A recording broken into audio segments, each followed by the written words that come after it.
안녕하십니까. 광주 MBC 뉴스투데이입니다. 먼저 오늘의 주요 뉴스입니다.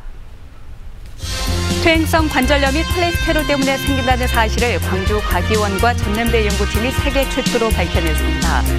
자유한국당 의원들이 국회에서 5.18 공청회를 열었는데요. 온갖 왜곡으로 얼룩진 거짓말 잔치였습니다.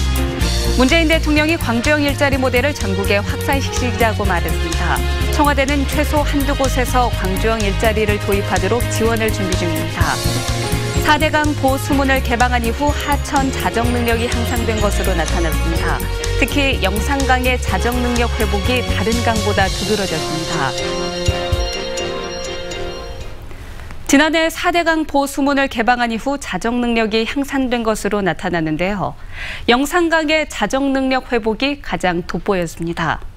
환경단체는 보를 완전히 해체하라고 촉구하고 나섰습니다. 우종훈 기자입니다. 지난해 4월과 11월부터 수문을 완전 또는 부분 개방하고 있는 영산강 승천보와 죽산보. 환경부가 보 개방 이후 수질 오염 정도를 분석했는데 영산강의 자정 능력이 다른 강에 비해 현저히 상승한 것으로 나타났습니다. 물에 포함된 오염물질을 스스로 정화할 수 있는 능력을 말하는 자정 계수가 승천보는 9.8배, 죽산보는 2.2배 상승했습니다. 다른 보에 비해 저수량이 적은 승천보는 수문 개방까지 완전히 이루어지면서 유속이 빨라지고 수심이 얕아져 자정 계수가 가장 크게 상승한 것으로 나타났습니다.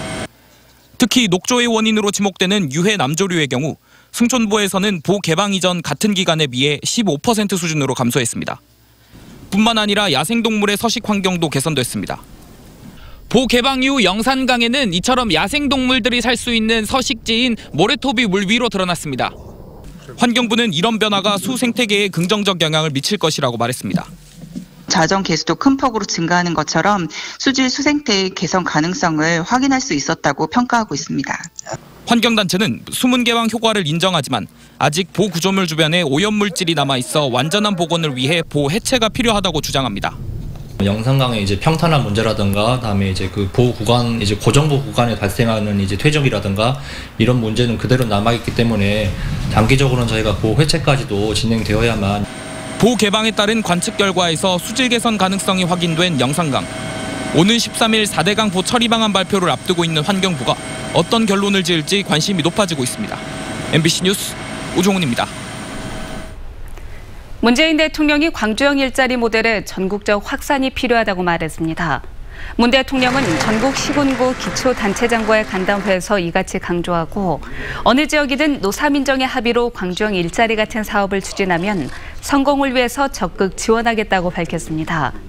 정태호 청와대 일자리 수석도 상반기에 최소 한두 곳에서 광주형 일자리 모델이 기대된다며 법적 지원 방안을 준비하고 있다고 말했습니다. 자유한국당 의원들이 국회에서 5.18 대국민 공청회를 열었습니다. 그런데 초청된 연사가 다름 아닌 지만원 씨였습니다.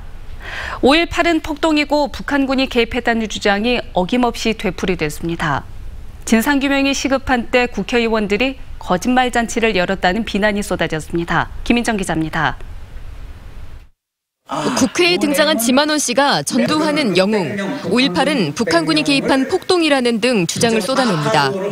노년층이 대부분인 객석에서는 태극기가 보이고 때때로 박수와 환호가 터져 나옵니다. 자유한국당 김진태 의원과 이종면 의원이 5.18 진상규명 대국민 공청회라며 지 씨를 초청한 행사를 주관하고 후원해 국회 안에서 강행한 겁니다. 대국민 공청회라지만 사실상 지 씨 홀로 5.18 북한군 개입설을 주장하는 자리입니다. 이 자리에는 같은 자유한국당 김순례, 백승주, 이완영 의원도 참석했고 5.18에 대한 모독 발언을 쏟아냈습니다. 5.18 폭동이라고 했는데 10년, 20년 후에 그게 5.18 민주화 운동으로 변질이 됐습니다. 동북 좌파들이 지금 판을 치면서 5.18 유공자라는 이상한 괴물 집단을 만들어내면서 우리의 세금을 축내고 있습니다. 맞습니까? 5월 단체는 지 씨의 주장은 이미 법적으로 가짜뉴스라고 판명된 허위 주장이라 응대할 가치가 없다며 오지 않았습니다. 대신 일부 5월 유족과 조선의열단 등이 반발해 공청회장에선 몸싸움이 벌어졌고 경찰이 출동하기도 했습니다. 정치권에서도 우려와 비판이 쏟아졌습니다. 이는 자유한국당의 5.18 역사인식이 지만원의 망상에 기댄 참담한 수준임을 보여주는 동시에 역사 왜곡에 동조하고 이제는 운운하기도 민망한 헛소리에 동조하고 마이크를 쥐어주고 있는 이유가 무엇인지 묻지 않을 수 없습니다.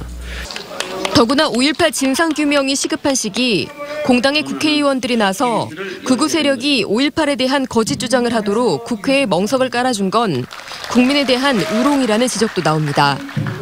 MBC 뉴스 김인정입니다. 광주 동부경찰서는 만취 음주 사고를 내고 달아난 혐의로 나주 소방서 소속 34살 김모 소방관을 붙잡아 조사하고 있습니다.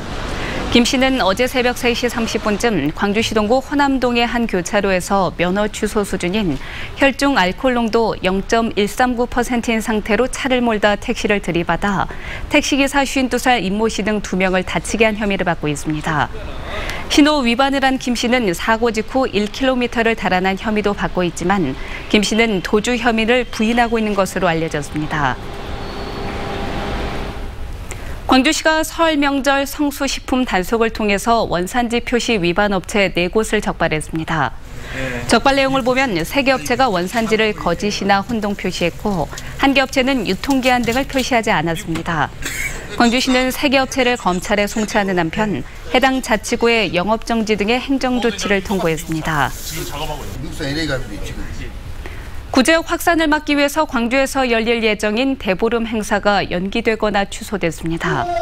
광주 남구는 오늘 16일부터 4일간 열릴 예정이었던 제37회 고싸움 놀이 축제를 구제역 확산 방지를 위해 다음 달 30일과 31일로 연기한다고 밝혔습니다.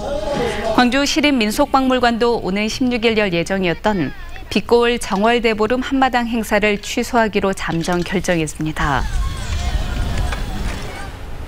퇴행성 관절염으로 고통을 받고 있는 환자들은 이 병의 원인이 나이 때문인 것으로만 알고 계셨을 텐데요.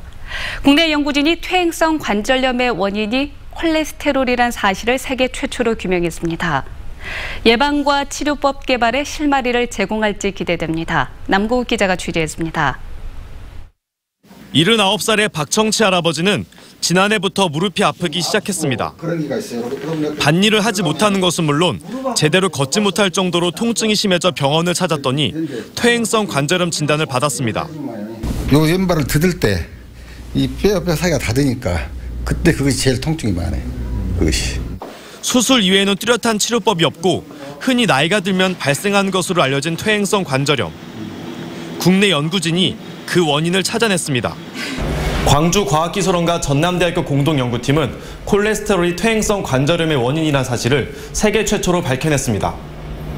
광주과기원 전장수 교수 등 공동연구팀은 연골에 콜레스테롤이 많을수록 연골을 분해하는 효소가 활성화돼 연골이 파괴되는 것을 밝혀냈습니다.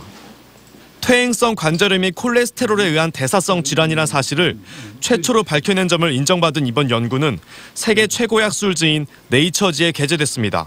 연골이 망가지는 게 그냥 물리적 자극에 의해서만 일어나는 걸로 생각을 했는데 저희들 결과에 의하면 이게 대사 이상에 의해서 아주 능동적으로 유도되는 질병이라는 것을 확인한 거죠.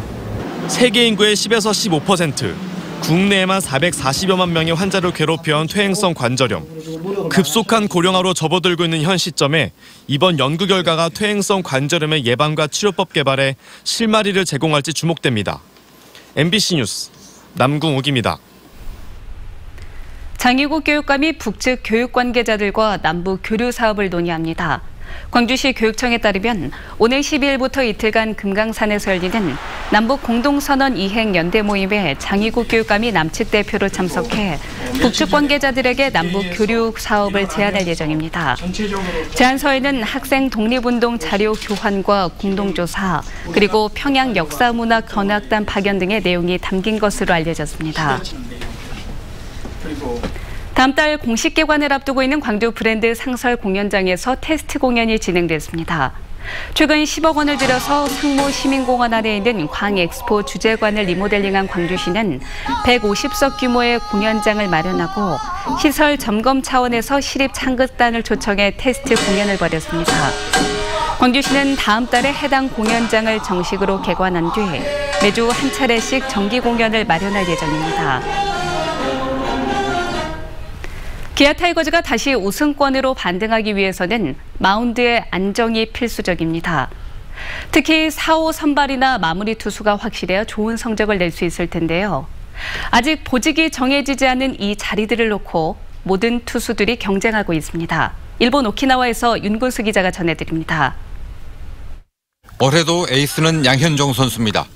아직은 캐치볼도 시키지 않을 만큼 아끼고 믿는 선수입니다. 팀 내 최고 연봉에다 새 아이의 아빠로 양현종의 어깨는 더 무거워졌습니다. 책임이 무거운 만큼 목표도 뚜렷합니다. 승은 운이 따라하겠지만 가장 중요한 거는 제가 얼마만큼 관리를 잘해서 한 시즌을 좀 많은 이닝을 던지는 거에 좀 중점을 두고 있기 때문에. 양현종 선수와 두 외국인 투수들은 1, 2, 3선발이 거의 확실합니다. 하지만 4, 5 선발은 윤곽도 나오지 않았습니다. 새내기 김기훈부터 임기영과 한승혁, 베테랑 윤성민 선수까지 스프링 캠프 경쟁에서 살아남아야 선발 보직을 차지할 수 있습니다. 베테랑이든 젊은 선수들이든 관계없이 실력으로 이겨내는 선수를 지금 쓸 생각을 가지고 있습니다. 마무리 투수는 더 복잡합니다. 김윤동과 이민우, 유승철 선수 등 후보들은 있지만 누구도 아직은 확실하지 않습니다. 일단 제구도 돼야 되고 일단 구위도 구위지만 일단은 이제 결정적인 변화구가 일단 있어야 된다고 생각을 하고 있어요. 특히 올해는 한 선수를 고정하기로 방침을 정한 만큼 마무리의 중요성이 더 커졌습니다. 지난 시즌 기아는 팀 타율이 2위였지만 자책점이 9위였습니다. 다시 우승권에 다가서기 위해서는 무엇보다 마운드의 안정과 효율적인 운영이 필요합니다. 오키나와에서 MBC 뉴스 윤근수입니다. 기아 타이거즈가 올 시즌 입장권 가격을 동결했습니다. 기아 타이거즈는 평일 기준으로 K9존은 14,000원, K7존 12,000원, K5존은 11,000원 등으로 입장권 가격을 작년 수준에서 동결했고 휴일에는 2,000원 인상된 가격으로 판매한다고 밝혔습니다. 또 홈경기 전체를 관람할 수 있는 시즌권을 오늘 11일부터 판매하기로 했습니다. 광주 MBC가 지난해 5월 방송한 다큐멘터리 2개의 일기가 뉴욕 TVN 필름 페스티벌 인권 부문 결선에 진출했습니다. 뉴욕 TVN 필름 페스티벌은 반프상 국제 에미상과 함께 세계 3대 TV상으로 불리는 국제적인 상으로 오는 4월 9일 라스베이거스에서 열리는 시상식에서 최종 수상작을 발표합니다. 김철원, 박재욱 기자가 제작한 2개의 일기는 5.18 시민군 대변이었던 윤상원 열사와 노동운동의 새벽을 연 전태일 열사의 삶을 조명한 작품으로 미국과 중국 등 9개 나라 10개 작품과 경쟁하고 있습니다.